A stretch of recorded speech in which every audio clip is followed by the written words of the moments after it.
क्या आपने कभी सोचा है कि होलिका दहन की आग हमें क्या संदेश देती है? क्या यह सिर्फ एक परंपरा है या अहंकार के अंत और भक्ति की जीत की सच्ची कहानी? बहुत समय पहले एक शक्तिशाली लेकिन अहंकारी असुर राजा था, हिरण्यकशिपु। उसने कठोर तपस्या करके वरदान पाया था।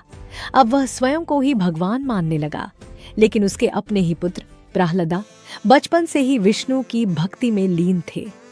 यह बात हिरण्यकशिपु को बिल्कुल सहन नहीं हुई।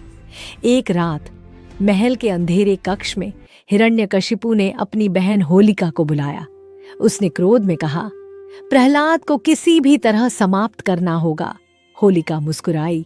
उसे अग्नि से न जलने का वरदान प्राप्त था। उसने कहा, भैया, मैं उसे गोद में लेकर अग्नि में बैठ जाऊंगी। आग मुझे कुछ नहीं करेगी, लेकिन वह जल जाएगा। दोनों ने मिलकर एक भयानक योजना बनाई।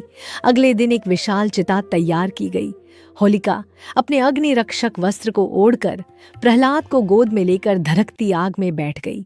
चारों ओर लपटें उठी। प्रहलाद शांत थे, आंखें बंद, होठों पर भगवान नमो भगवते वासुदेवाय।